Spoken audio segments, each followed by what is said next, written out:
За та бүхэнд орон минь төргий. Бидний уламжлал болгон зохион байгуулдаг гадаад дэх Монгол хэлний багш нарт зориулсан мэргэжил арга зүйн цуврал сургалтын 37 дугаар сэдв Монгол хэлний чимэх үг, хандсан үг талаар уран чимэг багш маань өнөөдрийн сургалтаа удирдах явнаа.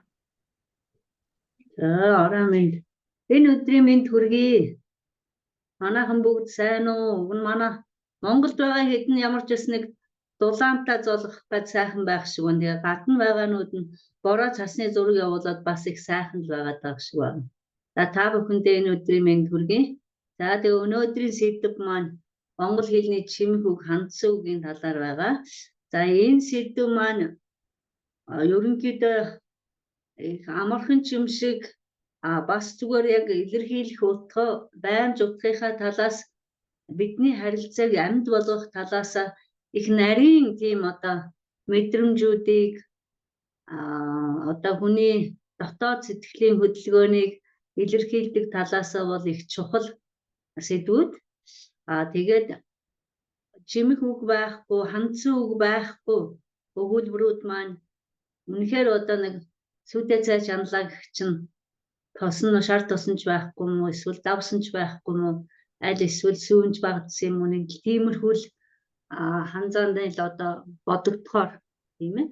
Чимэх үгээ нэмээд эсвэл хандсан үгээ нэмээд ирэхээр яг утга төгөлдөр болж чаддаг. Тийм учраас энийг бас ач холбогдолгүй гэж хэлхийн аргагүй юм нэг сэдвүүд байдаг. За Монгол эхлээд чимэх үгийнхаа талаар ярив. За энэ чимэх үг гэж юу хэлэх вэ гэдэг тал дээр эрдэмтдийн янз бүрийн одоо тодорхойлолтууд байдаг. Тэгээд дээхэн үедээ болохоор энэ чимэх үгийг болохоор хүч нэмэгдүүлэх дайвар үг, үеийн дүр байдлын дайвар үг, аваа дуурайх үг, эсвэл нөхцөлгүй үг, мөн өгүүлбэрийн нөхцөл оруулсан үг, хандлага үг гэх мэтээр одоо янз бүрээр нэрлэж ирсэн байна. Тэгэхээр жишээлбэл одоо мань мэтэн социализмын үеийн оюутнууд болохоор бид нар бас энэ дээр одоо энд хэлж байгаа энэ нэрүүдийг илүү сонсож эрдэмтдийн бүтээлүүдийг уншихад, ном зохиолуудыг унших жахад бол бидний хувьд бол баг энэ дайвар үг гэдгүүд нь жишээлбэл Бараашир багш манад хичээл ордог байсан багш маань яг энэ талаас нь ярьж яадаг. Тэгэл хүч нэмэгдүүлэх дайвар үг энэ төр гэж сурсан хүмүүс бид нар заалгасан тийм ээ. Гэтэл одоо сүүлийн үед болохоор сүүлийн үед ч юу байх вэ? Олон жилийн өмнөөс чимэх үг гэдэг тал нэрлэлээр нь яваад ирж байгаа. За тэгээд би зүгээр миний яг өнөөдрийн хийж байгаа ажил өмнөө тавьсан зорилго бол юу байх вэ гэхээр одоо монгол хэлийг өв хэл болгож эсвэл хоёр дахь хэл буюу гадаад хэлээр суралцж байгаа хүмүүст зааж байгаа багш нартаа л туслах тийм ээ.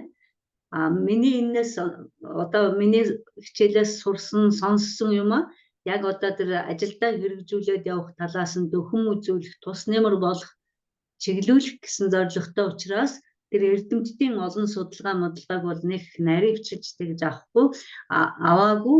Ер нь бол сургалтын туршид, жилийн туршид тэрийг ер нь баримталж байгаа. Дээрээс нь гадаад үг аль болох баг хэрэглэх. Яагаад гэвэл мэрэгжлийн багш нар нь бол тэрнийг сонссон байгаа. Мэргэжлийн бус хүмүүс зааж байгаад нь би их талархаж аль болох одоо энгийн үгээр одоо дөхөн болохоор толгоонд нь одоо маш амархан бууж ирэхээр тийм байдлуудыг одоо байдалтай өгнүүдийг сонгож зөвлөгөө өгөх гээд байгаа.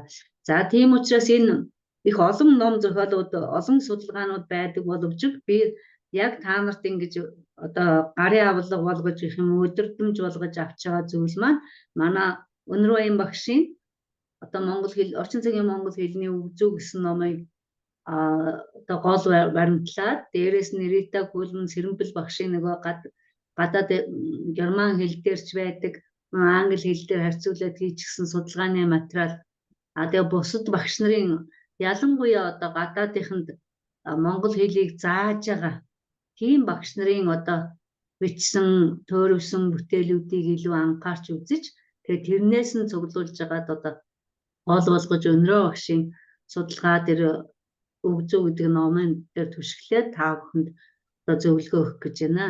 За тэгэхээр багшийн хувьд бол чимэх үг гэж авдгийг мэдж байгаа тийм ээ. За тэгэхээр яагаад энэ урд улсууд нь Өнөр Баян багшийн судалгааны одоо бичснээр болохоор юуж л байгаа юм л да. Энэ хүмүүс яагаад одоо тэр дайвар үг гэж аваад дотор нь аваад уурайх үг гэж аваад нөхцөлгүй үг, сул үг, одоо оруулсан үг гэх мэтээр аваад байгаа шалтгаан нь гэхээр тухайн үгсийн нийтлэг шинжийг нь анхаараагүй. Энэ дээр ч тийм анхаараагүйтай холбоотой гэж багш үзсэн байна. Тийм учраас л энийг ингэж өөрөөр ангилж байсан байна. За мөн эдгээр үгийг нэр үг, үйл үгээс ялгаж сул үг, үйл хувилах үг гэж үзсэн ийм шинж ангиллууд бас байгаа. Энэ нь болохоор тэр нийтлэг шинжийг нь ажигласны үндсэн дээрээс үйл хувилах үгс мөн сул үг гэж ангилсан хүмүүсийг нь одоо багшийн бодол үзлээр бол ингэж авсан байна. За тэгээд чимэх үгсийн нэг онцлог нь юу юм бэ гэхээр үгийн сангийн бие даасан утгагүй. Тийм ээ, та нар мэдж байгаа. Мөн хэлзүү нөхцлөөр хувилахгүй. Тийм учраас л энэ үйл хувилах үгс гэдэг дээр орсон байж болно шүү дээ.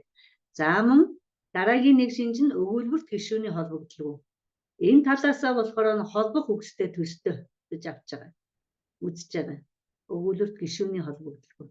Гэхдээ өгүүлбэрийн гишүүн, аль нэг гишүүн бүхэл өгүүлбэрээр тэмдэглэгдэж байгаа бодит байдалд өгүүлэгч хэрхэн хандах, хэрхэн үнэлэх харьцаа илрүүлгээр ялгаатай гэж үзэж байгаа.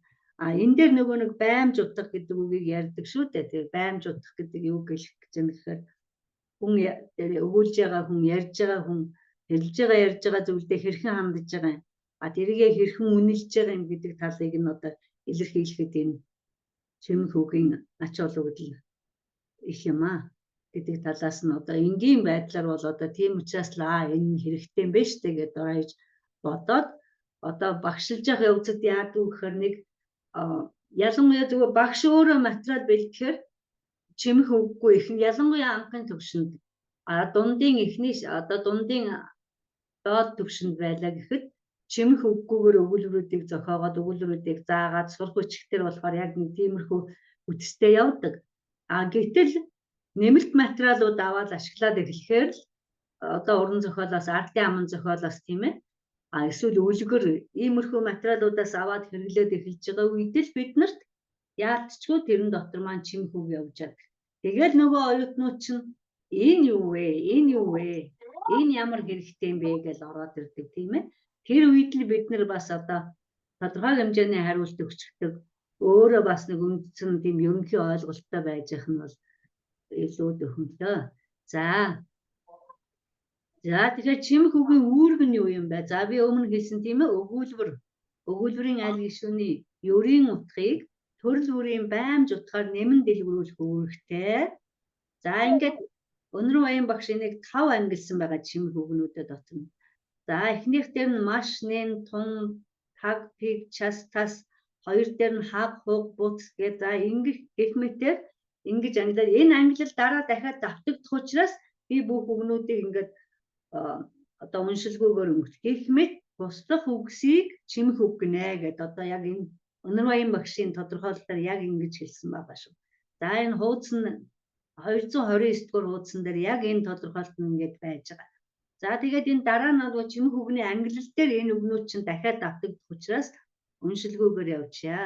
За судалгааныхын талаар бол одоо өмнө нь бол өөрөөр нэрлэжсэн юм байна. Одоо бол яг заахта чимэх үг гэдэг талаараа чимэг үг гэж одоо тэр тодорхойлолтын дээр хэлсэн ч гэсэн ерөнхий одоо янз бүрийн ном сурах хүчгээс хайхад чимэх үг гэдгээр нэр томьёогоор явж байгаа. За өгүүлэгч этгээдээс бодит байдалд хандах, түүнийг үнэлэх зэрэг баймж харьцаа хэлэнд аялга ба үйл үгийн төлбөөс гадна тусгай үгээр илэрдэг. Тэр тусгай үгийг нь чимэх үг гэж нэрлэж байгаа. Тийм ээ. За нэг ийм ерөнхий дүгнэлт хийж болох нь шүү дээ. За энэ баймж харьцаа юугаар илэрдэг юм бэ? Аялга үгээр, аялгаар мөн үйл үгийн төлбөөр явсхий гэж тэгдэг чинь нөгөө эсхий чинь яаж нэг яарсан, сандарсан тэр байдлыг харуулж байгаа тийм ээ. Мөн тусгай үгээр илэрдэг. Ийм үгсийг чимэх үг гэж хэлэх нэ. Чимэх үгийн үүргийг хэлэх нь өгүүлбэрээс салангад тодорхойлох аргагүй. Өгүүлбэрт байхгүй бол Жишээлбэл маш гэдэг үг өгүүлбэрт байхгүй бол бид нар яаж тайлбарлах юм? Өө гэдэг асуух үг нь одоо өгүүлбэрт байхгүй бол бид нар яаж тайлбарлах вэ? Тийм ээ. Тэгэхээр чимэг үгийг ер нь тайлбарлахад бол заавал өгүүлбэрт тийм ээ байж ах шаардлагатай. Ингэж бид нар одоо ийм утга илэрхийлсэн байна, нэмэн дэлгэрүүлсэн байна ч гэдэг юм уу.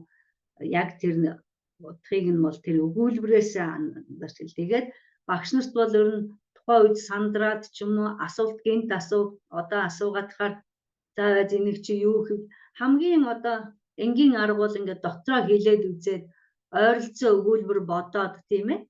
Тэгжээж эн чинь нэрээ нэмсэн ч байд юм уу юу гэдэг тухайн хүн сандарсан ч байна гэдэг юм нөгөө тэр утга талаасаа баймж утгаа сайхан бодоод сандрахгүйгээр тэгээд тайлбарлах хэрэгтэй. За тэгээд тэр өгүүлбэрээс нь одоо тэр байгаа чимэг үгийг нь яаж авчгаар яах юм бэ? Утга санаа нь дутууд улмаг болгоо энэ гурыг бүгдийг нь авчихвал өгүүлбэр биш болж хоосон арга яс үлдэн. Жишээлбэл та бүхэн өмнө нь танилцсан шүү дээ гэдэг өгүүлбэр байлаа. Тэр шүү дээ байхгүй бол та бүхэн өмнө танилцсан. Зүгээр л нэг энгийн шүү иржээж тэр дээ иржээж одоо миний нөгөө баймж утга гарч өөрт чинь хэлж байгаа үг маань илүү урамчмаг багш эндээ ямар мэдрэмжтэй байна вэ? Сандарсан янзтай байна уу? Эсвэл дүгнсэн байна уу? Эсвэл чи мэдчих ёстой гэсэн нэг ийм өнгө аясыг нөхөр оруулсан байна уу гэдэг нь тэр яг тэр чимэг үгэн дээр чинь л гарч ирнэ. Тэгэхээр тэрнийгээ сайхан бодоод тухайн үед одоо яг одоо уншигдж байгаа бичигдсэн яг ажиллаж байгаа тэр өгүүлбэрийнхээ хүрээнд дотроо сайхан өөрөө бодоод энэ чинь юм байна. Одоо энэ дараагийн ангиллуудыг харахаар аянда та нар ингээд 4-5 ангилсан байж тээ тэрний энэ байна гэдэг нь тодорхой болно. За энэ чимэг үгний талаар одоо энэ нэлээд эртний бүтээлүүд тийм ээ. Данзан давг бог чоож цэрэн зохин зүрхэн толтын тайлбар үсгийн эндүүр.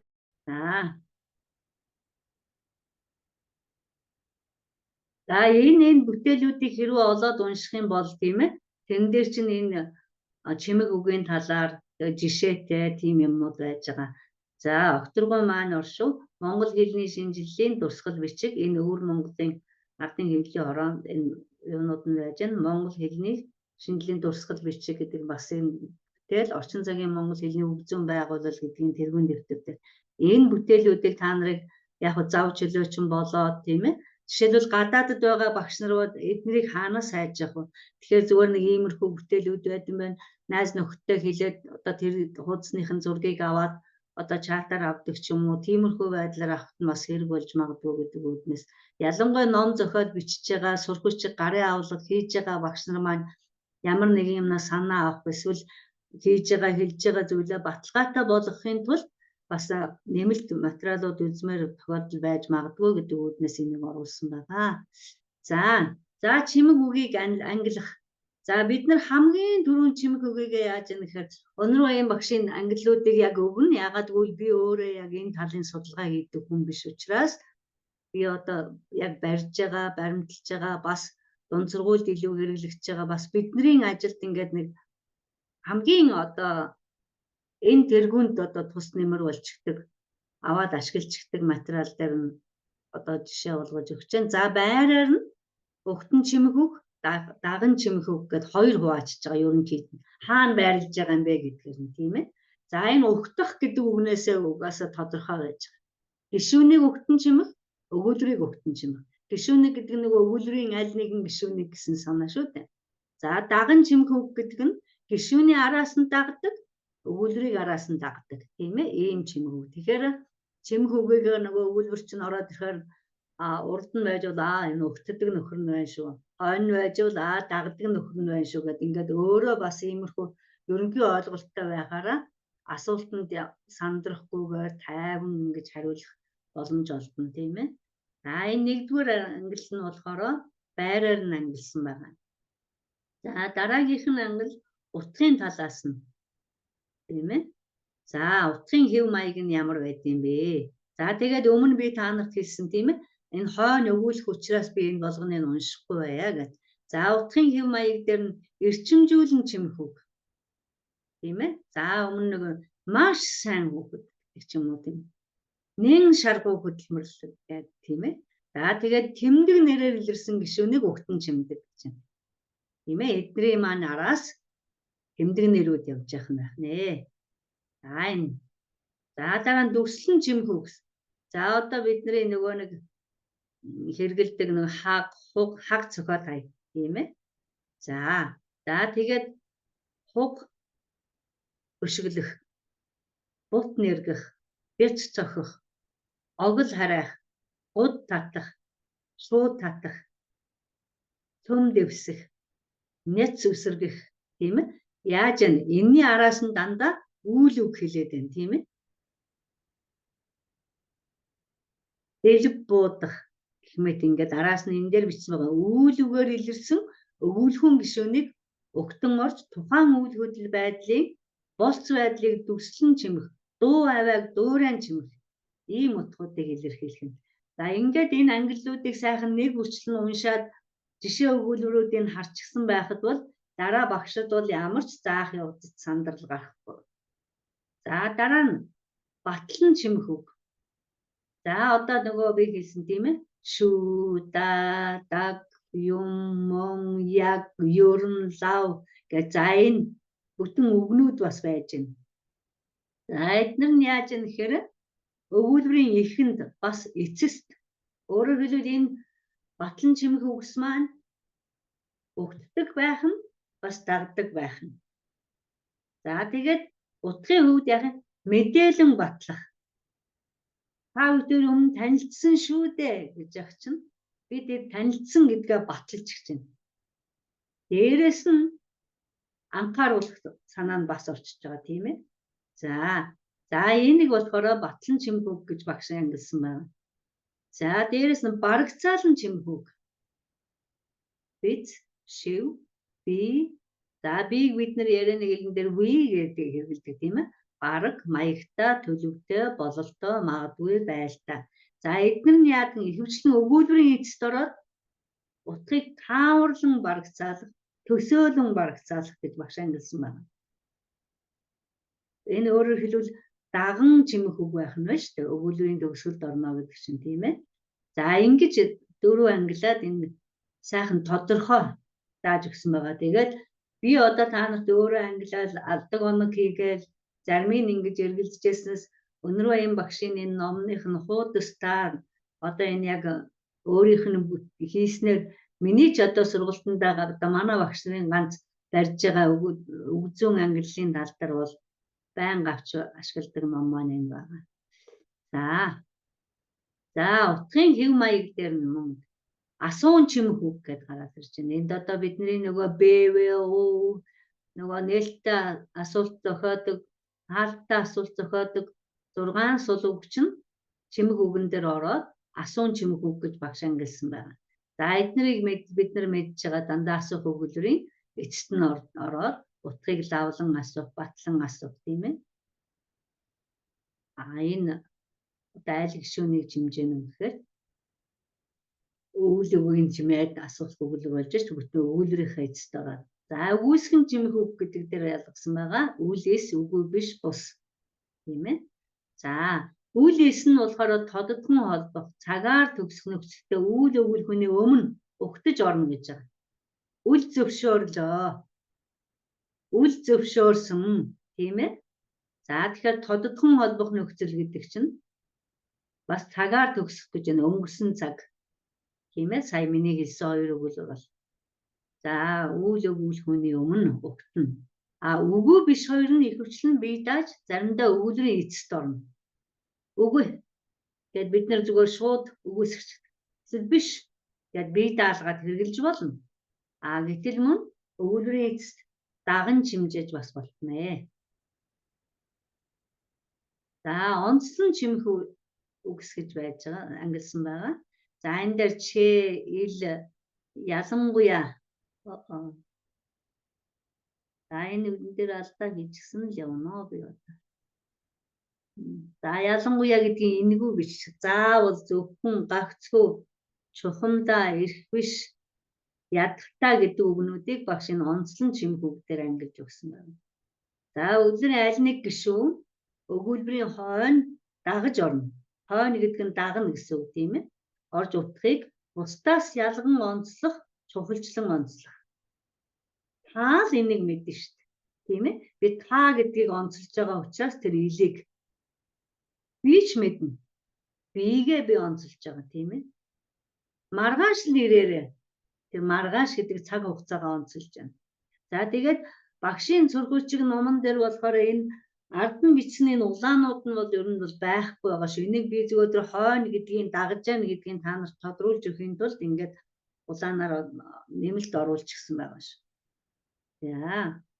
Хориглон чимэх үг. За энэ дээр бүү битгий хэрэггүй ёсгүй. За энэ үгнүүдийг авсан байна. За бүү битгий хоёр нь биеэр төгсөх нөхцөлтэй үйл өгүүлэхний өмнө битгий унш. Битгий яваараа. Тийм ээ биеэр төгсөж байгаа үз. Наад хоолой битгийд бүү явсугаа. Тийм ээ. За биеэр төгсөх нөхцөлтэй үйл өгүүлэхний өмнө угтаж ороод хэрэггүй ёсгүй хоёрыг бид нар мэдж байгаа. Ирээдүйн цагаар тодорхой олох нөхцөлтэй үйл өгүүлэхний дараа ордог тийм ээ. Явах ёстой, явах хэрэггүй, бичих хэрэггүй тийм ээ. За энэ ирээдүйн цагаар тодорхой олох нөхцөлтэй үйл өгүүлэхний дараа орж ирж байх нь.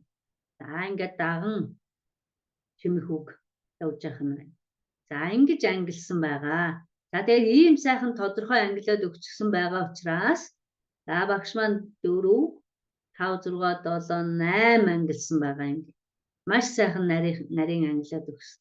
Тэгэхээр одоо өгүүлбэрт гараад ирж яхад нь тийм ээ бидний одоо сургалтанд ашиглаж байгаа материал дээр байгаа үед нь энэ одоо ашиглаж байгаа материалаа энэ хүснэгтүүдэд ашиглаж байгаад нэг сайн хараад тогтоогоод авцсан байхад та нарт энэ бол мартагдана гэж байхгүй. Яагаад гэвэл та өөрөө монгол хэлтэй. Та өөрөө монгол хэлтэн учраас яг амьд харилцаанд чинь эдгээр бол байнга ашиглагдаж байгаа учраас энэ хүнд нэг мартагдаад байхаар зүйл өрөөсөө биш. Бас тэгээд энэ нөгөө хэл зүүн дүүрэн гэдэг юм уу эсэн шидийн тийм нарийн мэдлэг шаардахгүйгээр энэ бол биднэрт хэрэгцээтэй хэрэглэгддэг, өргөн хэрэглэгддэг зүйлүүд байгаа.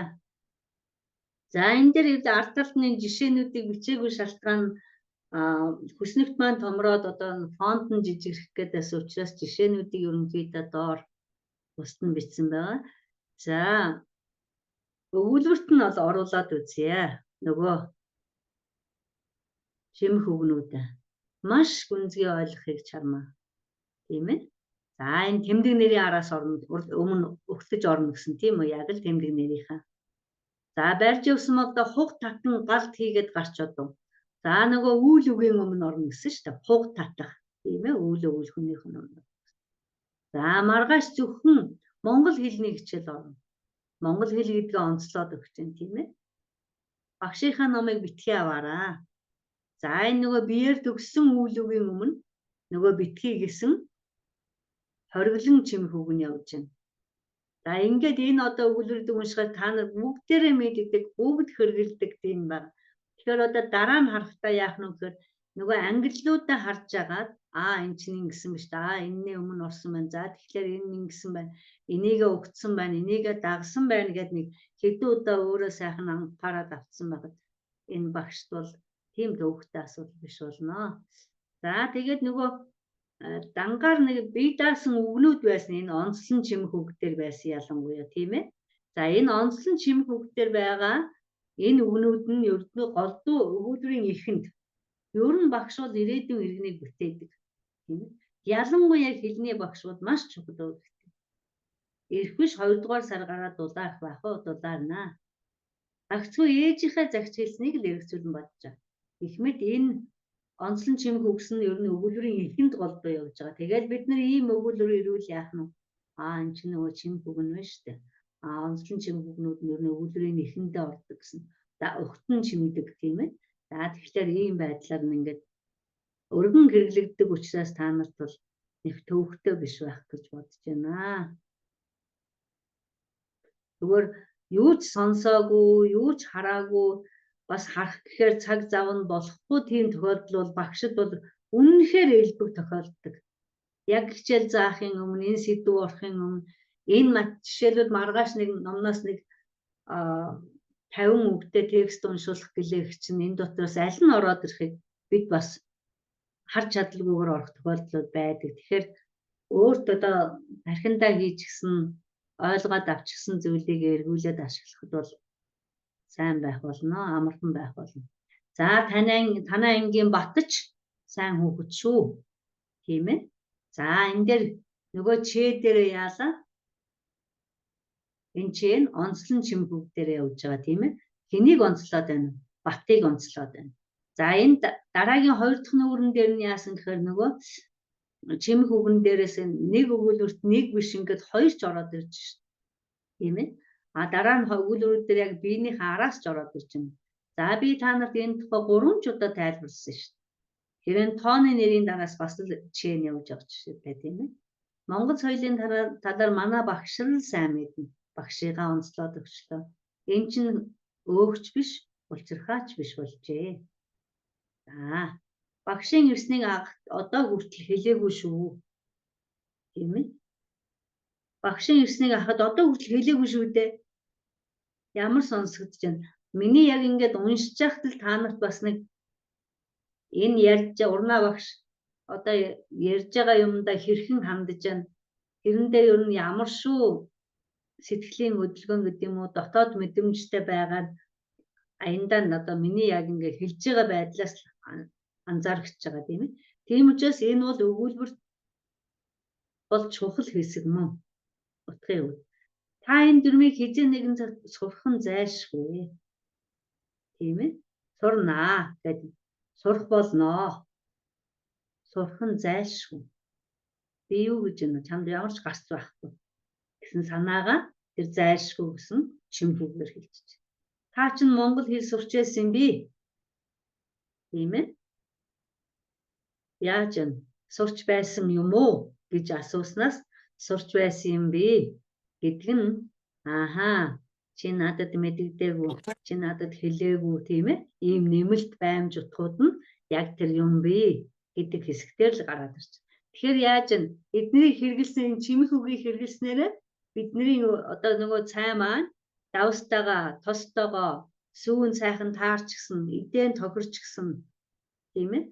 Дор хаяжл хүүтэн усаар чансан ч юм уу. Тэгэхээр яг л энэ сайхан Монгол сүйтэй сайн шиг л бид нар нэгэн сайхан цай ууя гэдэг шиг л нэг сайхан өгүүлбэр болж ирдэг байх нэ. Тэгэхээр энэ бол маш чухал хэсэг шүү. Ялангуяа энэ чимэх үг, хандсан үгүүдийг ингээд хэрэглээд ирэхээр нөгөө харилцаа яг жинкнээс амьд жинхэнэ ихтгэлтэнгүүд рүү төхөж ирнэ.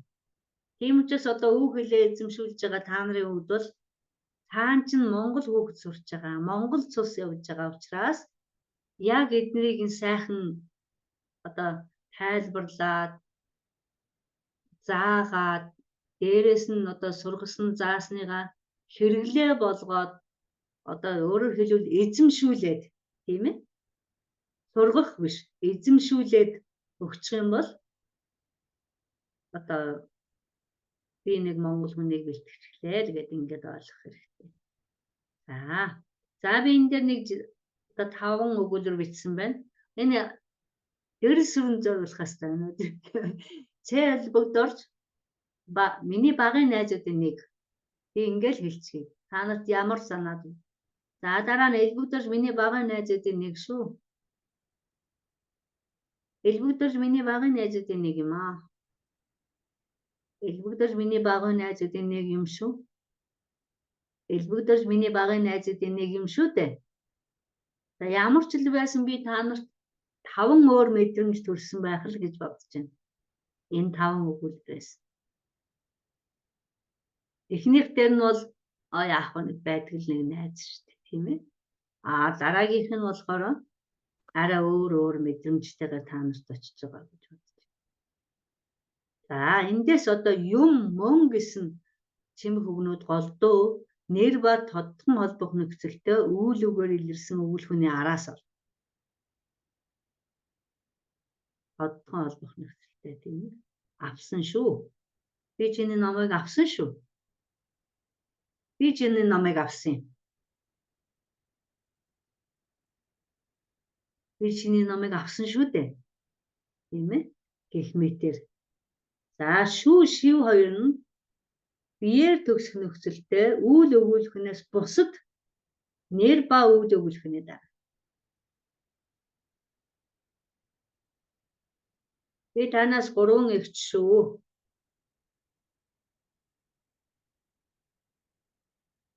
Өнөөшөө бороо орсон шүү. Тийм ээ? За гэх мэт энэ өгүүлэхний дараа орж ирэх нэ. Төгсгөлт нь. За ёстой хэрэгтэй зайлшгүй гарцаагүй дамжиггүй маягтай төлөвтэй би яриангүй зэрэг үгс ихвчлэн тодотхон холбох нөхцөлтэй үйл өгүүлэхний дараа. Нөгөө бид нэр энийг хамгийн амархан санахын тулд нөгөө ёстой хэрэгтэй хоёрыг бодож болох нь шүү дээ. Тодотхон явах ёстой, явах хэрэгтэй, явах нь зайлшгүй. Тийм ээ? Явах нь гарцаагүй, цаадах чинь явах нь гарцаагүй. Явах нь дамжиггүй шүү. Тийм ээ? Явах маягтай, цаас орох маягтай. Цаас орох төлөвтэй. Чи миний үгийг сонссон юм би. Тийм ээ? Сонссон яриангүй. За гэх мэт ингээд өгүүлбэрийн хаана орж байгаа ямар төгсгөлтэй үгийн ард урд орох юм бэ гэдэг талаас нь сайхан 1-2 бодоо. Тэгээд материал дээр одоо тулгуурлаж яригдана. Амьд харилцаанд бол угаасаа хэрэглээс урчгсан болохоор багш нарын хувьд бол асуудал гарахгүй, харин суралцагчигаа зөв хэрэгжилж гэнэ үү үгүй юу гэдгийг нь сайхан хянаад явах нь зүйтэй. За тэгээд чимэг үгтэй яг тийм дасгалууд гэж одоо янз бүрийн сурах хүчгүүд дээр бол ер нь барагтай байхгүй байгаа. Жишээлбэл одоо энэ үг одоо элбэгдэрж миний багын найзуудын нэг гэдэг дээр за та ямар чимэг үг нэмэх вэ гэсэн ийм дасгалууд ер нь бол таарлцсангүй. Харин одоо зохиосон өгүүлбэр, бичсэн өгүүлбэрүүд одоо багш нарын бэлтгэсэн материалууд дээр бол чимэг үгнүүд нь байна, орсон байна. Харин яг чимэг үг зориулсан тийм дасгал ажил бол ер нь тохиолдох байна. Тэгэхээр багш нарын хувьд бол би багш нарт за энэ өгүүлбэр дээрээс одоо чи шүү юм нэмэх юм уу, дэ нэмэх юм уу тийм ээ? Алийг нэмэхээр ямар байрлалтай одоо ялгаатай сонсогдож байна, ямар мэдрэмж төрж байна гэдгээ багш бүр өөрөөсөө тийм өгүүлбэрүүд бэлтгээд тэгээд тэр өгүүдийг чимэх өгнүүдийн сонгуулах ийм дасгалуудыг бэлтгэж ер нь болмоор санагддаг. Бидний хувьд бол сургалтанд ашиглаж байгаа материал дээр түшиглээд одоо утгын тайлбарлаад яаж байгааг нь сайн хэлчихэд дараа нь суралцагч маань хэрэгжилж гэнэ үгүй юу гэдэг дээр илүү анхаарал хандуулаад тэгээд уран зохиолын материалуудаас янз бүрийн нэмэлт материалуудыг хэрэглэдэг. Бас энэ амьд хэрэгцээ шүү гэдгийг харуулахын тулд, мэдүүлэхийн тулд одоо сошиал сонин уран зохиолын материалуудыг ашигладаг. За тэгээд энэ одоо хамгийн сүүлд одоо саяхнаас одоо миний хичээлд бэлдэж яхад харсан одоо нийгмийн сүлжээнд ингээд ашиглагдаж байгаа чимэг үгнүүдийг үзүүлээд жишээлбэл сонин үг юм эсвэл нөгөө үлгэрийн ном байж болно, уран зохиолын материалаас байж болно. Ингээд аваад уншуулаад энэ дотор одоо самбар дээр багш шүү дээ нөгөө чимэг үгнүүдэд биччихээд за эднээс аль нь байна вэ? Бага шалтгаан нь юу юм бэ гэдгийг яриулаад тэгээд энэ сошиалд ер нь ингээд хэвлэмэл материалууд, уран зохиолын ном, сонин сэтгүүл энэ янз бүрийн юмнаас үзүүлж байгаа шалтгаан юу юм бэ гэхээр энэ амьд хэрэглээнд байгаа шүү гэдгийг батлах гэж байгаа. Хэрвээ амьд хэрэглээнд байхгүй юмыг багш заасан одоо гэж нөгөө суралцагч үзэх юм бол ач холбогдол өгөхгүй, ашиглахгүй.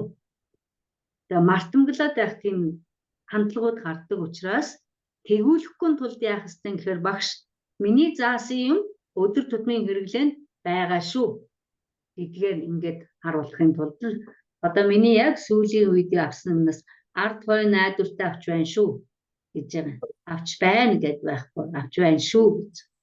засгийн газрыг огцруулж болохгүй, эхлүүлсэн ажлыг нь хийлэг, элбэгдэрж завших ёсгүй шүү. За ийм байна. Энэ ёсгүй нь бас л нөгөө чим хүүгэнд орж байгаа тийм ээ. Хүн гомдоохын тулд нэг их ухаан хэрэггүй. Харин гомдоохгүй байхын тулд нэлээд ухаан хэрэгтэй дээ. За энэ бас сошиал бичигдсэн байсан.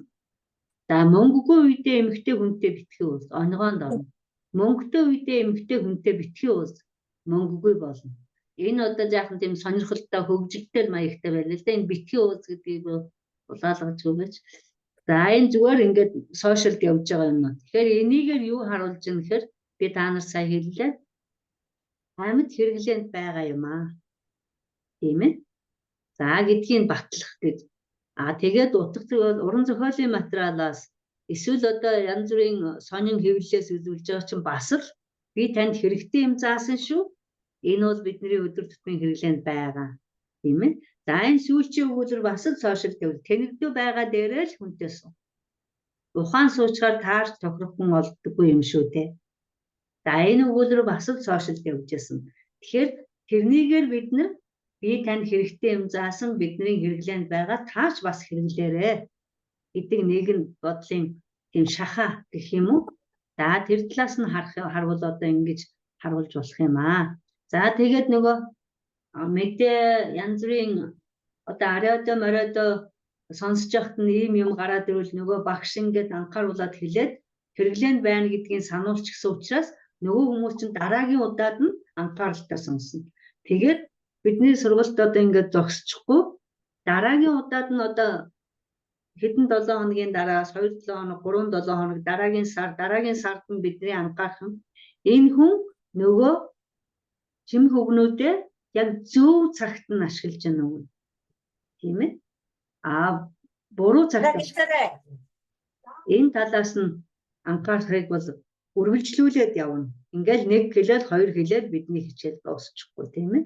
Тэгээд дараа нь янз бүрийн материал гарч явал уншаад шеэрлээд нөгөөхдөө уншуулж болно. Нөгөө хүн чинь нэг 2-3 удаа давтамжтайгаар ингээд уншуулах нь миний хувьд болохоор нөгөө ингээд өнөөдрийн энэ хичээлийг ингээд заасан бол сошиалд явж байгаа юмыг ингээд шеэрлжчихтэй. Шеэрлжгээд маргааш нь хичээл дээр очихороо за миний явуулсан юмыг уншсан. За энийг яагаад таны бодлоор одоо энэ шүү ирсэн гэж байна. Яагаад энэ хүн дээг хэрэгэлсэн байна вэ? Тийм ээ. Жаахан өөрийнх нь үгээр гүнзгийрсэн оюутан дээр бол тайлбар хийлэгдэг. Тэгээд нөгөө хэд удаа тайлбарлуулсны дараа нөгөө оюутан маань яг тэрийг өөрөө хэрэгжилж эхэлдэг. Би таныг 10 минутаас илүү хүлээхгүй шүү гэж сууж байгаа шүү. Өмнө нь болохоор хүлээхгүй гэж суудаг байсан бол хүлээхгүй шүү гэд ингэж хэлж явах жишээтэй. Тэр шүүгч нь одоо л нөгөө хүн маань хэрэглээ болгож эхэлж гин гэсэн.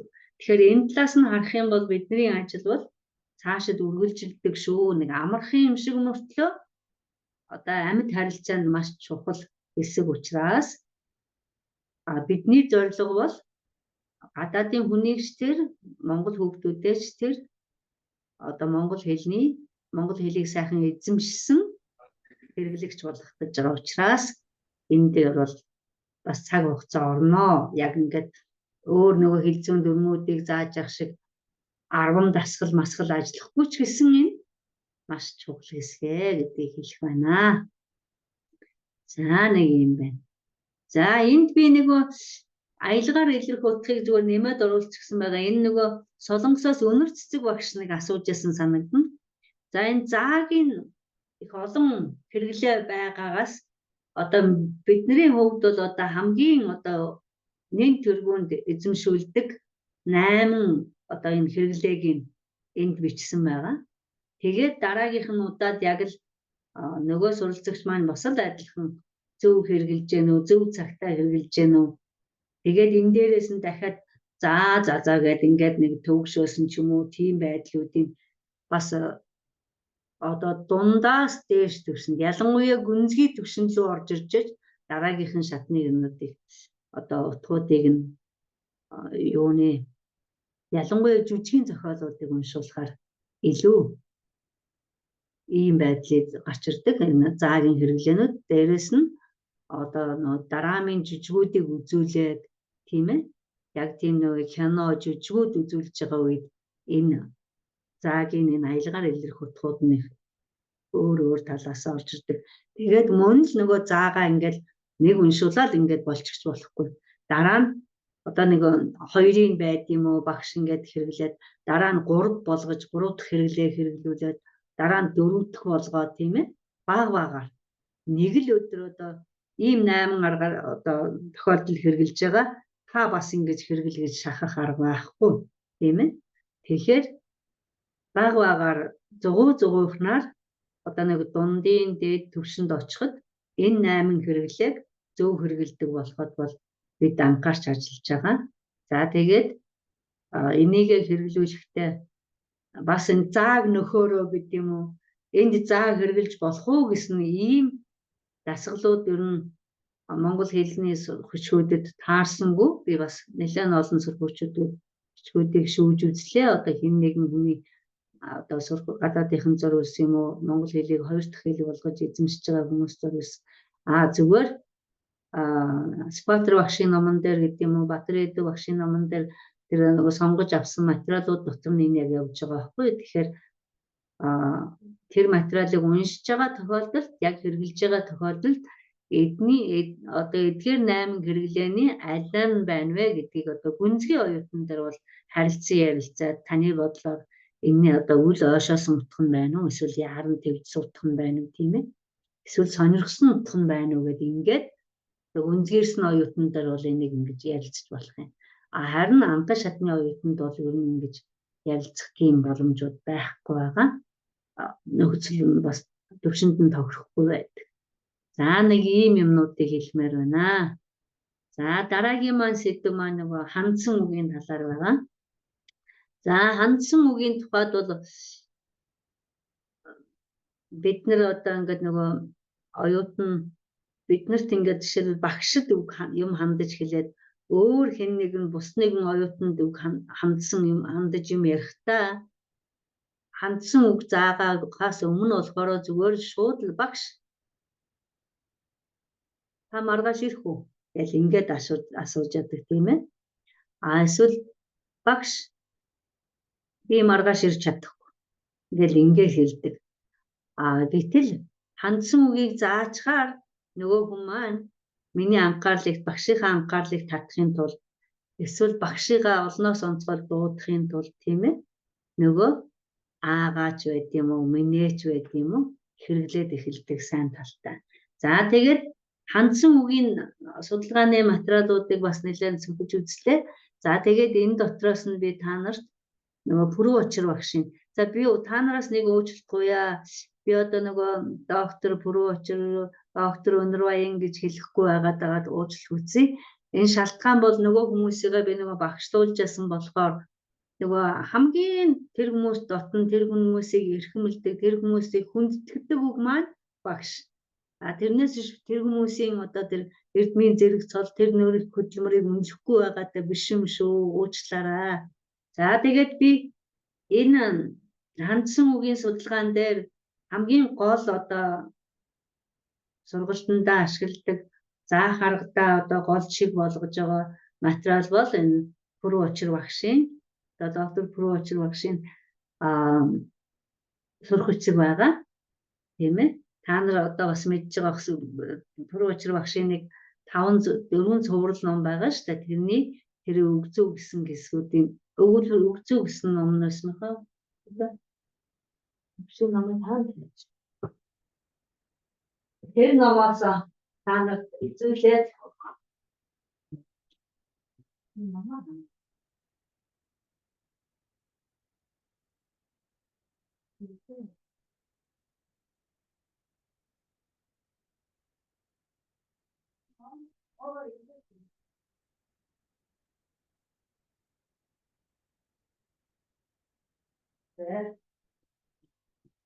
уучлаарай. За энэ өгүүлбэр зүй гэсэн энэ ном. Энэ номон дээр болохоор маш сайхан өгүүлбэрүүдийг ангилаад өгсөн байдаг. Тэгээд энэ номыг эхний 2 ном ялангуяа биднэрт маш чухал гарын авлага болдог гадаад. Тэгээд нэг сайхан юм нь юу гэхээр бүр тийм хэл шинжлэлийн талаас нь биш нэг ингээ багш хүмүүсийн хийсэн нэг номнууд бас нэг арай л нэг ингээд бидний ажилд ингээд дөхөн ойрхон байгаад байдаг талтай. Тэгээд энэ багшийн энэ номон дээр хандсан үгийг юу нь яаж ангилсан байна, яаж авч үзсэн байна гэдэг талаас нь аваад та бүхэнд одоо энэ дээр бас гарын авлага болгохын тулд та нарт танилцуулж байгаа. За багшийн хувьд болохоор хандсан үгийг одоо төрлөөр нь аль нь ер нь хаана илүү их өргөн хэрэглэгдээд байгаа юм бэ гэдгийг бас ингэж багш судалсан байна. За ярианы найруулгад бол маш идэвхтэй хэрэглэгдэж байна. Утга зохиолын найруулгад мөн ялангуяа идэвхтэй хэрэглэгдэж байна. Сонин нийтлэлийн найруулга дээр бол хаяа, албан гэргийн найруулга дээр мөн хаяа, эрдэм шинжилгээний найруулга дээр бол бараг хэрэглэгдэхгүй байна гэсэн ийм дүгнэлтийг багш гаргасан байна. За тэгээд багшийн судалгааны материал дээр болохоор яасан байна гэхээр энэ үлэмж идэвхтэй хэрэглэгдэж байгаа материалууд нь яг энэ дээр нэмэгдслээд ярианы найруулгаас, утга зохиолын найруулгаас аваад судалгаа хийсэн байна. Судлаад одоо тэгээд цааш нь одоо наривчилж ангилж өгнө шүү дээ. За хандсан үг гэхээр биднэрт бол одоо нэрнээсээ их ойрох юм шиг мөртлөө яг нарийн ажиглаад ирэхээр бас тухайн үед тавьсан асуултанд бас нэг ээрч төгдрөх юм уу мэдчихсэн ч гэсэн өөрөө бас тийм эргэлцгээр тийм нэг жижиг сажиг юм нарийн юмнууд ялгаанууд байдаг. За одоо тэрнийхэн талаар одоо багшийн судалгаан дээр үндэслээд та бүхэнд бэлтгэсэн зүйлээ одоо танилцуулъя. Тэгээд та бүхний ажилд бас тусдын болно гэж бодож байгаа. За ингээд энэ яг энэ хандсан үгэн дээр судалгаа хийж байгаа үедээ багш хятадд ажиллаж байсан юм байлээ. Сургууль багшилж байхдаа тэр үедээ яг энэ хандсан үгэн дээр илүү судалгаа хийж үзээд тэгээ одоо яасан байна? Эхнээс нь ингээд харахад бол дандаа уран зохиолоос авсан байна тийм ээ. Шалтгаан та нарын өмнө үзсэн байгаа тийм. Утга зохиолын найруулга дээр болохоор үлэмж идэвхтэй хэрэглэгдэж байна гэдэг ингээд үзсэн. Ярианы найруулга дээр бол бас байдаг та нарын нэг мэдж байгаа. За ингээд багшийн авсан жишээнүүд нь Чойжо Сүрэнгон бүтээлээрээс өнөөдрөөс эхлэн би та нарт багшлнаа. Тийм ээ. За энийг хэнд хэлсэн бэ? Тэр хүүхдүүдэд хандаж хэлсэн. Хүүхдүүдэд хандсныг бид нар яаж мэдж байгаа тийм ээ? Хүүхдүүдээ гэд нөгөө хүүхдүүдийг чинь дуудаж байгаа. Тийм ээ? Өөрийнхөө ярианд татан оруулаад тэгж байгаа нь тэр яг хүүхдүүдээ гэдгээс нь нөгөө хандсан үг нь харагдаж байна. За чанцал минь өвгөн чинь малын хөлийн тоосонд дарагдаж ганцаар явсаар насыг баралтай биш. За энэ Эрдэнэгоон бүтээлээс авсан. Гэтэл өмнөх өгүүлбэр дээр чанцал минь ичгээд дараа чанцаар саахад ч нааганд хэвээрээ өсгөө. Тийм ээ? Яасан тэр үеийг уртсгаад хэлж бас болж байна. Хандсан үгэн дээр юм байх нь шүү дээ. Үе уртсгах. Чанцал гэдэг хүн байтал чанцаал. Бид нар ч гэсэн тэгдэг шүү дээ. Жишээлбэл сүрэн гэдэг хүндэг сүрэн. Тийм ээ? Ингээд үеийг уртсгаад хэлж байгаа юм. Тэгэхээр одоо жишээлбэл бид нар энийг ингэж хараагүй байх юм бол, ингэж сонсоогүй байх юм бол эхнийх дээр нь чанцал гэдэг нэртэй хүн дараагийнх нь чанцаал юм байх та тийм ээ гэж бодож болох нь шүү дээ. Гэвтэл энэ хандсан үгийг одоо тэмдэглэдэг гэдэг юм уу одоо таниулдаг энэ чинь хандсан үг шүү гэдгийг бас таниулж болох нэг арга бол хөгшөө гэд бидний ингээд ярьдагтай адилхан үеийг уртсгаад хэлэх тохиолдол бас байдаг байна. За зул цэцгээ би чамд үүнийг авчирсан юм гэд гараас аваалаа. За уулс минь аав ээж минь хэмээн би шивнэ. За гэж энэ уулсандаа аав ээжтэй тийм ээ хандсан. За тэгээд энэ тайлбар дүгнэлтэн дээр нь юу гэсэн байна вэ гэхээр өгүүлж буй зүйлд сонсогч биеийг татан оруулах, анхаарлыг нь хандуулах. Тийм ээ бодит юмд хандсан утга зүй тогтолтойгоор энэ хандсан үгийг хэрэглэсэн энэ жишээнүүд байна. За тэгээд Пүрэв Учир багш 4 өөр жишээ авсан байгаа. Тэгээд А, Б, В, Г гэд ингээд дугаарлаж байгаа судалгаа хийсэн байгаа. Гэхдээ 10 өгүүлбэр авсан. Жишээ түүсэн байгаа. Гэхдээ нэг хүний бүтээлээс биш шүү дээ. Янз бүрийн хүмүүсийн бүтээлээс ингээд 1-ээс 10 дугаарлаж байгаа.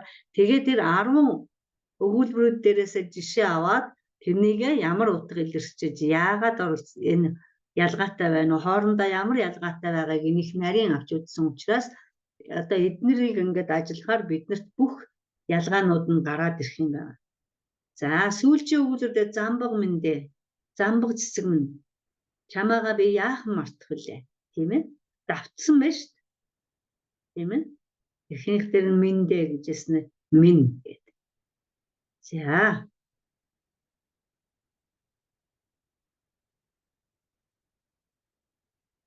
За энэ эхний өгүүлбэрүүд дээр тийм ээ? Энэ чанцал хүүхэд зул цэцэг уулс минь аав ээж минь замбаг минь энэ тухайн өгүүлбэрт бол одоо хэлзүүн өгүүлбэрийн бүтцийн ямар ч холбогдол байхгүй тийм үү? Жишээлбэл чанцал минь байхгүй өвгөн чинь малын хөлийн тоосон дарлаж ганцаар явсаар насыг баралтай биш энэ би гэсэн утга би ямар тэгэлтэй биш гэж байгаа тийм ээ? Энд саахалт чинь ааганд хэвээрээ гэдэг. Танаа саахалт ааганд хэвээрээ биз гэсэн өгүүлбэр болохоос биш чанцал ааганд биш. Чанцал насыг баралтай биш гэсэн биш. Тэгэхээр энэ хандсан үг маань өгүүлбэрт өгүүлэгдэхүүн болж чадахгүй тохиолдол. Тийм үү? За энэ хоош нь дөрмийнхэн талаас бас ингээд ярин та нар ингээд ажиглаад үзээрэй. Чанцал гэдэг нь энэ өгүүлбэрийн өгүүлэгдэхүүн биш тийм ээ. За хүүхдүүд багшлах хүн биш. Энэ өрөөсөө тэнд болбол зөвхөн тэр хүнийг татан оролцуулж байгаа тэр хүний анхаарлыг одоо татж байгаа хандуулж байгаа л ийм хэлбэрээр энэ хандсан үгнүүдийн жишээ авагдсан байна. За дараачих дээр жамцман чи сэтгэлээ барьж үз. Одоо харин яаж нь жамц сэтгэлээ барих ёстой. Энэ дээр яаж нь хандсан үг нөгөө өгүүлбэрийнх нь өгүүлэгдэхүүн хоёр давхцаж байгаа. Тийм жишээ гоц. За бидний мэддэг сайн дуу байна. Сайхан дуу байна. Ээж минь та хүүгээ санахын цагтаа ихшгэлэн горхныхоо уснаас амсаж нэг тайвшир. Ээж, амс, ээж, тайвшир. Тийм үү? За тэгээд энэ өгүүлэгдэхүүн болж байгаа тохиолдолд нь ихэвчлэн чи, та гэд хоёрдугаар биеийнхаа төлөөний үгийг ашиглаад ирсэн байна. За нэг ийм жишээнүүд ингээд харьцуулаад хийсэн байна. Нянгаагаа та уура тат. Тийм ээ? Уура татах хүн хин нянгаа. За тэгээд энэ дээр нь байна. Та гэдэг биеийн төлөөний үгээ хоёрдугаар биеийнхаа биеийн төлөөний үгийг оруулж ирээд давхар хэрэглээд давхардсан гэж явна шүү энэ. Хандсан үг өгүүлбэрийн өгүүлэгдэхүүн хоёр нь ав. За энэ дээр жишээ нэг талаар өгүүлж буй зүйлд оролцох, сонсох хоёрдугаар бие болох утга заана, тийм ээ? Сонсож байгаа утга нь жамц сонсож байгаа. Мөн хийх гэж байгаа хүн бас л жамц. Тэгээд тухайн өгүүлбэрийн үйлийг гүйцэтгэх, үйл эрхлэгч эзний холбогдолтой бүрэлдэхүүн юм аа. За энэ дээр ингээд та нар дараа нь яг биднэрт ийм хичээл дээр ийм материалууд гараад ирнэ. За дараа нь магтаал алдар эрх мэдлээ чи мансууруулж хүний үрсийг бүү хөнөө. Магтаал алдар цол гуншин минь чи мартагдаж хэдийн талисан хүмүүсийг л ивэ. Тийм ээ энэ цоодлогон бүтээл дээрээс авсан байна. За гайхалтай шүү чи хандаа гайхалтай. Гарын чин сайханд алтны сүр дарагдан хандаа. Учиртайхан шиг хэлсэн ганц үг чинь ухааныг тэлж урмыг хөгжөн хандаа. За энэ явуулангон бүтээлээс. За тэгэхээр энэ дээрээс бид юу ажиглаж болмоор байна гэхээр за энэ хандсан үг гэдэг чинь яг энэ тохиолдол нь сав ертөнцийн ч хэрэглэгддэг юм байна, шим ертөнцийн ч хэрэглэгддэг юм байна. За нэг ийм хоёр дүгнэлт. За тэгээд дээрэс нь за эхнийх дээр бол та нар ойлгосон ба хандсан үг өгүүлбэрийнх нь араас нь орсон өгүүлбэрийнх нь өгүүлэгдэхүүн хоёр давхцаж орд юм байна. Ингээд хоёлынгийн давхарлаад давхар өгчих юм байна, тийм ээ. За мөн сав ертөнц, шим ертөнцийн аль нь ч байж болох юм байна, тийм ээ. Сав ертөнц гэдэг нь юу вэ? Бүхий л амьгүй зүйл, тийм ээ. Шим ертөнц нь дэлхий дээр байгаа бүхий л амьтай зүйл. Тэгэхээр амьгүй зүйлд ч хандаж болд юм байна, амьтай юмд ч хандаж болд юм байна гэсэн. Тэгээ магтаал, алдар, эрх мэдэл, тийм ээ. Энэ нь болохоор цав ертөнц байх нь. Хандаа гэдэг маань, ээж минь гэдэг маань, жамц гэдэг маань бидний амьтаа ертөнц нь байж байна, тийм ээ. За байрын хөвд өвлөрийн эхэнд ч байж болох юм байна, дунд ч байж болох юм байна, адагт ч байж болох юм байна. За энэ сайхан жишээ бол энэ явуулангуй бүтээл дээр байж штэ. Дунд нь явж гэн, адагт нь явж гэн. За эхэнд нь хандаа гайхалтай шүү чигээд хэлж бас болох юм байна штэ. За энэ хандсан үг дээр одоо бид нар өөрсдөө гайхдаг нэг юм байдаг. Багшилж байгаа хүмүүс өөрсдөө гайхдаг. Жишээ нь энэ дээр байж штэ. Жамц минь. Тэгсэн мөртлөө энэ жамц нь миний чинь бид нар нэгдүгээр үед хамаатуулах дээр хэрэгэлдэг тийм ээ. Гэтэл жамц чинь сонсож байгаа хүн тэгэхээр жамц маань хоёрдугаар бие байж байгаа. Монгол хэлний хандсан үгийн нэг онцлог нь юу вэ нөхөд? Нэгдүгээр биеийн одоо хамаатуулахыг хоёрдугаар бие дээр аваачаад хэрэгжилчихдэг. Тийм ээ.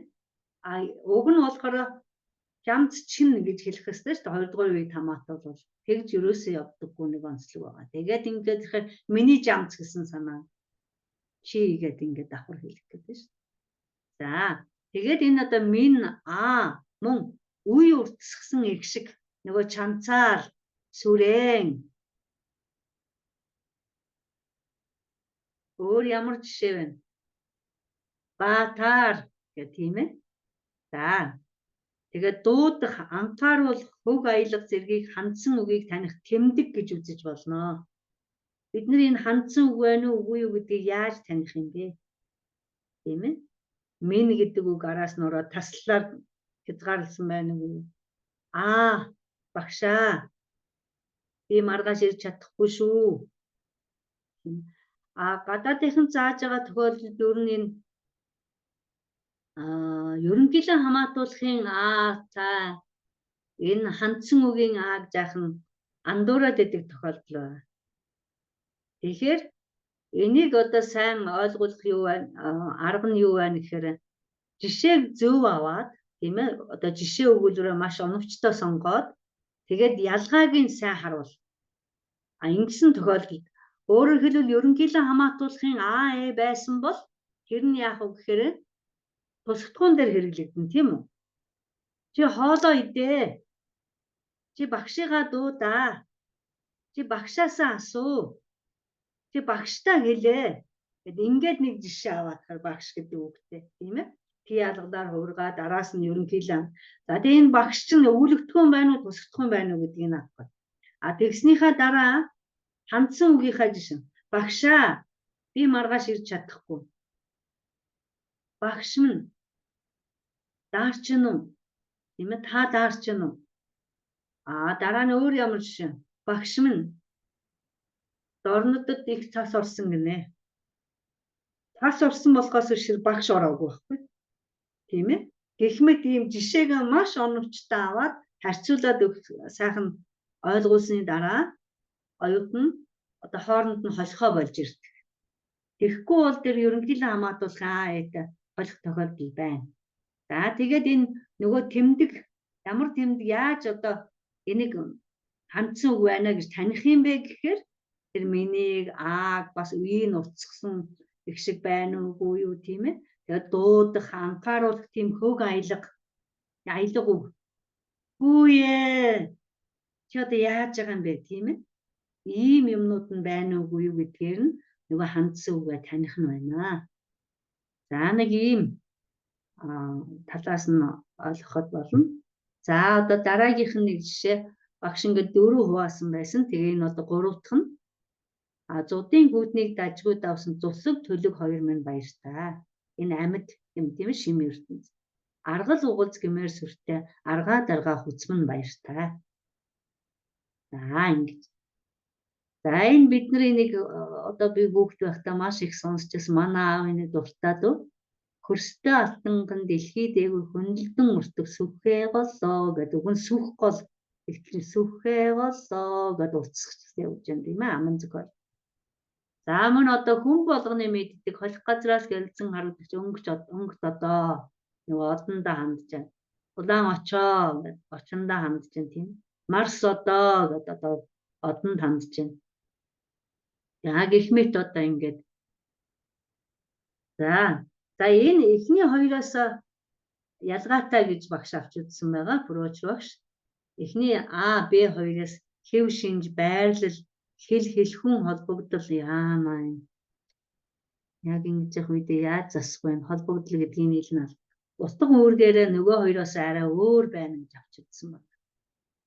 За мөн ихэвчлэн өгүүлбэрийн эцэст байрлаж өөртөө тодосгосон хэллэгтэй бөгөөд хэллэгээр илэрхж утгазан субъект хандсан үг хоёр нь давхцсан юм шиг байгаа нэг энэ жаахан сонирхолтой гэж байгаа. Жишээлбэл аргаа даргаа хуц гэж байна. Тэр нөө аргаа даргаа гэдэг нь тодтгол болоо явчихж байгаа. Зүгээр хуцанд хандаж хэлж байгаа байхгүй. Гэхдээ урд нь тодтгол гэж явж байгаа. Хөндлөлтөн урсдаг сүх гол тийм ээ, урдаа бас ингээд тодтгуулч гэсэн. Гялалзан харагдагч од. Гялалзан харагдагч өнгөт од гэж байгаа. Өнгөтэй од гэдгийг тодтголоор аваад гэсэн. Зүгээр одоо гэж хэлээгүй байхгүй. За тэгэхээр эндээс юу харж болмоор байна гэхээр тэр хандсан үг гэдэг чинь хураангуй бичтэй байж болно, бас дэлгэрэнгүй байж болно. Дэлгэрэнгүй байж болно гэдэг нь тэр урдталтаа тодосгосон үгнүүдтэй.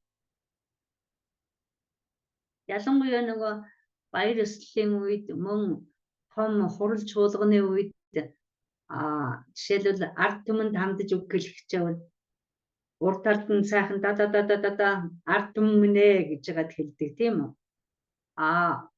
Жишээл ерөнхийлөгчөө гэвэл одоо хураангуй байх нь. Монгол улсын ерөнхийлөгчөө гэд одоо олон хүн дотроос онцлоод тэр хүнийг дуусч аваад Монгол улсын гэдэг нь тодтолцоод байж байна. Тэгэхээр энэ маань дэлгэрэнгүй хандсан үг болж болох нь. Тэгэхээр яг нөө ингээ материал дээр ажиллаж байгаа зөвхөн од гэдэг юу? Од гэдэг нь биш. Өнгөт од. Энэ чинь урталтаа тодтолтой дэлгэрэнгүй хандсан үг байх нэ гэж анзаарч үзэж болно. Жишээлбэл ерөнхийлөгчөө, ерөнхий сайдаа гэвэл хураангуй бүтцтэй. Урд талд нь одоо тодтгол үгнүүдтэй байх юм бол энэ дэлгэрэнгүй бүтцтэй хандсан үг. За хандсан үг нь утга үүргээрээ идэвхтэй сонсогч хоёрдугаар бий болж чадахгүй. Тийм ээ? Тодруулсан үгтэй нэг бүрэлдэхүүн нэрлсэн өгүүлбэрийн хэсэг болж хэлхүү талаасаа онцлбор байдалтай илэрдэг гэж үзсэн байна. Өөрөөр хэлбэл яах нь хоёрдугаар бий болж чадахгүй гэдэг нь одоо яг сонсогч энэ юмд хандаад хэлж байгаа үгнүүд дээр ийм жишээ байж байна. За дөрөвд хэлбэрийг ингээд багш анханаас нь ингээд ангиллаад ингээд явсан байгаа. За энэ бол харин биднэрт бас их хэрэглэгддэг. Энэ дээр болохоор хийсвэр утгатай сэтгэлийн хөдөлгөөн уулга алдах хайсыг илэрхийлсэн хандсан үгүүд. Бид нар ч одоо их хэлхий бурхан минь тийм ээ. Одоо өөр ямар юм бэ? Хайрхаа муу юм түүгээр өнгөрөх болтугай гэж хөгшчүүл сууж яадаг тийм ээ. Гэх мэт одоо тэр энэ төдүүгөө материал дээрээс эцгийн лимб үйлдвэрээс авсан байсан. Хайн богдоо лимбтэй болох нь уу гэх эцгийн дуу сонсогдов. Хайн богдоо тэр бисанч чинь лимбнээс хэцүү шүү дээ хүмүн. Тэгэхээр яах нь тэр хүүхдтэй зүгээр л уулга алдсан сэтгэлийнхээ хөдөлгөөнийг эви хүмүн гэдэгтэй эвидээ тэр бисанч чинь лимбнээс хэцүү шүү дээ хүмүн гэд хэлж болно. Энэ дээр болохоор нөгөө энэ нимбуугаан нөгөө өвөөг нь өгүүлсэн түүх нөгөө Монгол нэг юу гэдгэлээ ямар ёс заншлын нэвтрхий тожиулуу тэрэн дээр нь энэ дээр болохоор монголчуудын их хэлд хэрэгэлдэг. Одоо ч та нар зөндөө сонссон. Төрийн минь сүлд тийм ээ, төрийн минь сүлдөршөө өндөр төрмөн гэх мэт одоо өгнүүдийг өргөн одоо хэрэгэлдэг юм хандсан үгнүүд байдгийг бас дурдж тэмдэглэсэн байх юм байл.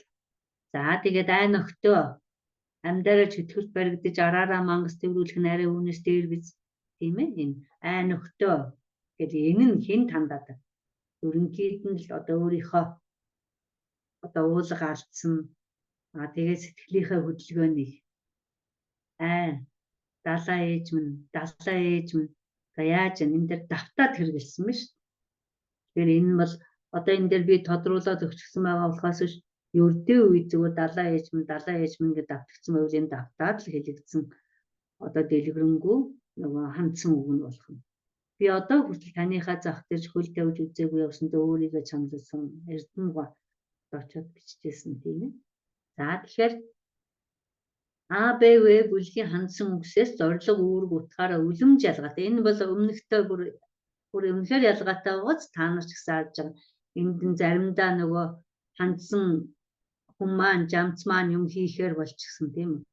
А эхнийх дээр нь бол ерөөсөө л анхаарлын татаал тэр хүнийг одоо яриандаа оролцуулах гэж байгаа хэлбэр. Дараагийнх нь та чи өөрөө үлднэ гэсэн хэлбэр нь байсан. За энд болохоор нөгөө савын ертөнцид нь бас хандаад хэлсэн бас нөгөө устгсан хэсэг нь байж байгаа. Бас нөгөө тодтолсон үгтэй дэлгэрэнгүй бүтцтэй хандсан үг байсан. За дараагийнхт нь болохоор яг л уулга халдах сэтгэлийн хөдөлгөөнөө илэрхийлсэн. Ийм байдлаараа ингэж ялгаж ингэж дөрвөн ангилсан байна. За тэгээд ийм хэв шинжийн хандсан үг нь сонсогч хоёрдугаар бийч биш. Бүтэц өгүүлбэрийн үүлийг гүйцэтгэх тохиолдол хоёрдугаар бийч болж чадахгүй. Өгүүлэгдэхүүнч болж чадахгүй. Тийм ээ? Сонсогч болж чадахгүй ийм тохиолдол. Энэ хайн богд гэдэг чинь нэг тэр хүүн биш шүү дээ. Зүгээр л одоо уулгаалдаал хэлсэн юм. Эви гэдэгтэй адил ч юм уу тийм ээ? Тийм л утга байна. За харин дагалдах утгыг илэрхийлдэг гэж үзсэн байна. За ийм дөрвөн байдлаар ингээд тэр олон өөрөөхөө 10 гэдэг чинь 40 өгүүлбэр тэр олон материалаас түүгээд шүүгээд тэгээд тэрэн дээрээ ингэж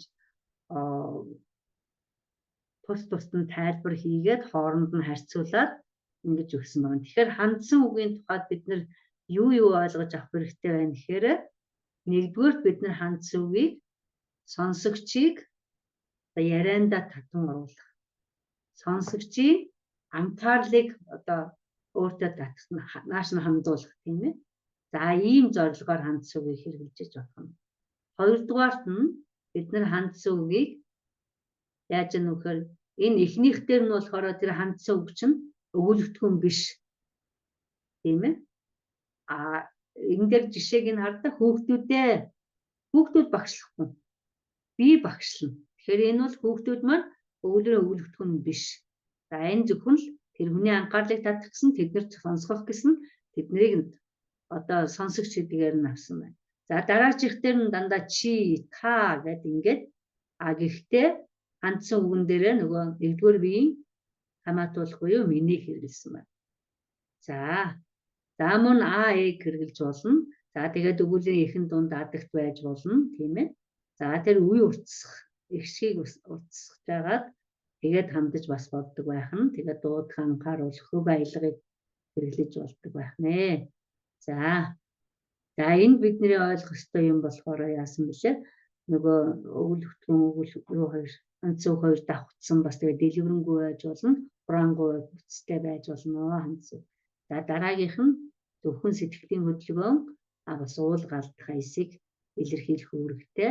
Тэгэхээр бид нэр хандсан үгийг ашигладаг байх нэ л гэсэн ийм товч өгөө тодорхой зүйлийг ашиглаад ойлгоод тэгээд тэрнийг өөрсдөндөө байгаа сургалтанд ашиглаж байгаа материалууд дээрээ өгүүлбэрүүд дээрээ текстэн дээрээ ашиглаад одоо холбож анхаарч уншаад тэгээд өөрийн болгоод авах болох юм гэж үзэж байгаа.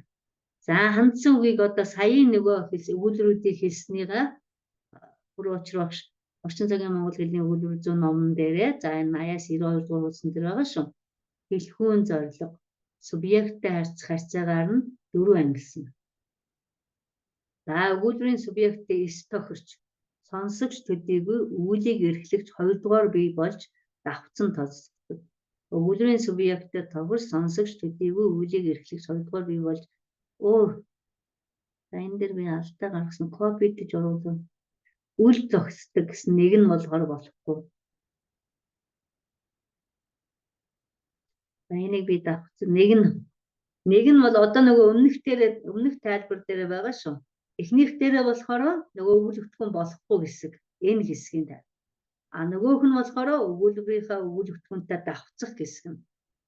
За би энэ копидж оруулсан юм а засаагүй байж магадгүй юм шиг. За гурав дахь нь болохоор өгүүлбэрийн субъектыг яг давхцаад нэрлэлсэн өгүүлбэрийн утга заадаг. За дөрөв дэх нь өгүүлбэрийн субъекттэй огт холбогдлого бөгөөд зөвхөн сэтгэлийн хөдөлгөөн илэрхий. За би энэ дээр энэ алдаага засаж оруулъя. Нэрлэлсний энэ нь хаачваа. Энэ дээр одоо засвар хийх гээд томорчгоор болохгүй байна. За энэ гэрэлзрээ уучлаарай, би энд хоёр имийг засаж оруулахгүй болохгүй нэ. За тэгээд нэрлэлтийн утга төрөл утгад үгийн хандлагаар нь бас ангилсан байна. За энэ дээр утга талаас нь бодит утгатай, хийсвэр утгатай гэдэг. За тэгээд бодит утгатай нь сав ертөнцийн юм тандах, шим ертөнцийн юм тандах. Хийсвэр утгатай нь мөн ялгаагүй сав ертөнцийн юм тандах, шим ертөнцийн юм тандах. Сав ертөнц гэдгээ сая тайлбарласан тийм ээ, амьгүй юм. Шим ертөнц нь бүх амьтай зүйл. Амьгүй юм, амьтай зүйл тандаж болох нэ. Тэр нөгөө сав ертөнц гэдэг дээр энд авсан жишээ бол юу вэ? Нөгөө магтаал, сайшаал, одоо хараа, зүхэл гэдэг юм амьгүй юм. Тэр талаас жишээ нь тэн дээр бас байж байгаа шүү. За ингэж бас хоёр утгаар нь хоёр ангилаад тэгээд тэрнийгээ сав шим ертөнцтэй холбож тайлбарсан байна. За дараа хэлбэр хэлзүүн бичсээр нь хураангуй, дэлгэрэнгүй. Энэ өмнө бас хэлчихсэн тийм ээ. Тодруулсан үггүй, тодруулсан үгтэй. Өөрөөр хэлбэл тодтолтой, тодтолгүй гэсэн санаа. За мэдгэдлийнх нь үүрэг байрлалаар нь сэдэх мэдээллийн онцлогт шүтсэн, сэдэх мэдээллийн дэвсгэрт шүтсэн гэсэн тийм ээ. За энэ сэдэх мэдээллийн дэвсгэр шүтсэн ихэвчлэн өгүүлбэрийнхаа адагт орж байгаа юм. Мэдээллийн онцлогт гэдэг нь нөгөө хэнийг онцлоод байгаа. Таал мэднэ. Тийм ээ. Маргаашил явна. Их мэт ингээд энэ талаас нь ангилсан ангилт нь байна. За аялгын шинж сэтгэлийн хөдөлгөөнийх нь байдлаар санамсартай, санамсаргүйгээд хоёр явуулсан. Санамсартай нь зорилготой. Санамсартай хандлага. Санамсаргүй нь болохоор уулга алдсан. Ёо гэдэг ч юм уу. Одоо юу гэдэг? Хайрхан, тэнгэр минь тийм ээ, энэ уулга алдсан нь зүгээр санамсаргүйгээр тухайн үед ямар ч зорилгогүйгээр хэлсэн ийм аялгын шинж сэтгэлийн хөдөлгөөнийхэн байдлаар ингэж хоёр хуваасан байна. За хандсан үгийг ингэж заалаа. За ингээ хандсан үг гинэ. Мен зал араас нь дагуулад эсвэл ээг хамттан бичихгүй гэдгийг сайн тайлбарлаж өгөх хэрэгтэй шүү. Жишээлбэл багшаа гэдгийг ерөнхийдөө хамаатуулахын хамт хүч нь хандсан үгэн дээр бол ерөөсөө хамт бичихгүй гэдгийг сайхан тайлбарлаад үзүүлэх хэрэгтэй. Дээрээс нь хандсан үгийг одоо ингээ заасныхаа дараагаар одоо миний хөвд авдаг нэг арга хэмжээ бол зүгээр ойр дотных нь хүмүүст нь хандуулаад юу хэлмээр байгаа юм, юу захимаар байгаа юм, нэг иймэрхүү дасгалуудыг хийлэгдэг. Багшийн арга барилуд бол өөр байдаг баг. За жишээлбэл чи аавдаа хандвал юу хандаж юу хэлмээр байна. Тийм ээ. Чиний тэр хандаж хэлж байгаа юм чинь аав чинь хийх юм уу, хийхгүй юм уу? Эсвэл чи зүгээр аав минь хөдөө газар чинь хэцүү шүү дээ. Гэж өгүүлбэр хийх юм уу? Эсвэл аав минь та надад дандаа битгий уурлалаа гэж хэлэх гээд байна уу, тийм ээ? За энэний ялгааг нь өмнө сайн тайлбарлчихсан бол энийг харж агаад одоо эсвэл өгүүлбэртгүүн хандсан үг хоёроо давхцуулах юм уу, давхцуулахгүй юу, нөгөө өмнө хэлснийхаа дагуу. Тийм ээ? За нэг ингээд хамгийн ойр дотны хүмүүстэй ийм өгүүлбэрүүд зохиологдог. За тэгэхээр алдаа гаргаж магадгүй. Тэр алдааг бол одоо буруу байна гэж хэлэх шаардлагагүй. Ерөнхийдөө бол болж юм гэсэн одоо урам өгөөд тэгээд одоо нарийн мэдрэмжүүдийн одоо өөрөөр хэлбэл суралцагчийнхаа сэтгэлийг сайн уудлаа гэсэн. Ямар мэдрэмжүүдийг гаргамаар байна. Тийм ээ. Дээрээс нь өмнөх хичээлтэйгээ холбохын тулд нөгөө чимэх үгнүүдэд ашиглаж болно гэдгийг хэл. Багшаа би маргааш ирж чадахгүй гэвэл одоо чи багшаа би маргааш ирж чадахгүй шүү Багшаа би маргааш ирж чадахгүй дээ. Энэ хоёр өгүүлбэр ихтэл хоорондоо ялгаатай байна. Тэгэхээр нөгөө чимэх үгнээсээ нэмээд хандсан үгээр авсаргаад тийм ээ сайхан өгүүлбэрүүдийг хийлгээд тэгээд энийг яах нь яг амьдрал дээр хэрэгэлдэг болгох л тийм зорилго тавих. Би анхан эхэнд нь хэлсэн тийм ээ. Чимэх үг, хандсан үг хоёр амархан юм шиг мөртлөө угаасаа тэр өгүүлбэрт байж аж одоо маш амьтай амьд харилцаа болно. Тэгэхээр бид нар иймэрхүү даалгавруудыг олон хийлгээд ярианд ялангуяа тийм ээ. Энэ бол одоо би бол тухайн хүн одоо хүн дээр харилцаж байгаа амьд харилцаа ямар байгааг л гаргуулж ирэх гээд байгаа шүү. Тийм учраас л аавын, ээжийн, найзын, багшийн хамгийн дотны хүмүүсийн аваад тийм ээ. Монгол хүний тухайд бол одоо Сүхбаатаргойг одоо мэддэг хүмүүс дээр ингэж болно. Сүхбаатаргойг мэддэггүй яг одоогийн хүүхдүүд дээр бол өөр одоо мэддэг зохиолынх нь, киноных нь баатрийг тийм ээ төлөөлөл болгож авч болно шүү дээ. Тэр нөх охтуудын үздэг кино байж гэн, хөвгүүдийн үздэг кино байж гэн тэднийг нь зөв гадаадын иргэдэг болохоор жишээлбэл Трамп тандаж юу хэлмээр байна. Байден тандаж юу хэлмээр байна гэхээр ингээд өөрсдөө ингээд гаргаад ирдэг. Насанд хүрсэн хүмүүс бол хүүхдтэр бол та нар одоо материалаа их зөв сонгох хэрэгтэй. За энэ дээр одоо жишээ байна. Бас л нөгөө ихч нөгөө өгүүлбэрийн төгсгөлд оруулдаг жишээ байж шít. Манай одооны залуучууд чинь нөгөө тоогоор хоёроо тэгнэ гэл ингээ ярьж байдаг. Тийм ээ гурваа гэл ингээд ярьж байдаг. Тэгэхээр нөгөө хоёр гэдгээ нэрлүүлэлт болгоод тэр нөгөө араас нь орж байгаа нөгөө хандсан үгийн тэмдэг нь байж шít. Таних тэмдэг нь тийм ээ. За сүрнэ гэжсэн нь сүрэн гэдэг нөгөө уцсгаад хэлж нөгөө хэсгийг. За гихмит одоо та манай Монгол улсын ерөнхийлөгчд хамдаж юу хэлмээр байна вэ? Насанд хүрсэн хүмүүс төр бол ингэж болдё. Зүгээр хүүхдүүд төр болохоор та нар нас сэтгхүүн онцлогт нь таарсан тийм жишээнүүдийг аваад эднэрийг ингээд бөглүүлээд гүйцэлгэж бичүүлээд тэгээд бичүүлсэн юмныг ингэж ярилцаад дээрээс нь чиний энэ хийсэн өгүүлбэр дээр чи шүүг нэмчүүл илүү гоё болох гэдэг. Шүүдэг нэмчүүл юм гэх гээд байна. Тийм ээ. Гихмит одоо их хэлийг нь сайхан мэдж байгаа бол юм болно. Жишээ өөрийнх нь тэр эхний хэлтэй юм. Юу гэдэг вэ нөгөө их хэлтэй харьцуулж байгаа тайлбарч. За хайрхан гэдэг. Хайрхан нэг өөр. Хайрхан гэх нь бас нэг өөр тийм ээ. Гихмит ийм жишээнүүд дээр гүнзгийрсэн хүмүүс дээр илүү сайхан ярилцж болно. За тэгвэл чи бидний материал дээр ингээд багшаа энэ дээр чинь 2 аа байдгүй штэ гэж гараад иж болно ш. Сүрэн гэдэг багшаа энэ чинь 2 ээтэй байдгүй ш. Тэгвэл бид нар яаж хэлэх вэ? За энэ бол хандсан үгийг таних нэг тэмдэг юм аа гэдэг талаас нь тайлбарлаад тэгээд одоо өгүүлбэрүүдийн гүйцэлх ийм дасгалыг хийлгэж болцоогоо. За нэг иймэрхүү юмыг бэлтгэсэн. Тэгээд одоо энднийг ирэхээр сонссны дараа ажиллаж байгаа материал дээр чинь хандсан үг, чимэх үг гараад ирэхэд бас нэг ам хуурай байхгүй эсвэл өөрөө их твдэж өөрийгөө стресст оруулахгүй байхаа гэж бодож байна. За нэг энд хүрээд ингээд миний бэлдсэн юм ерөнхийдөө дууслаа. За Ерэлсрэн багшаа уучлаарай би энэ дээр ингээд нэг 2 алдаа гаргасан байна. Энийг өмнөх тайлбар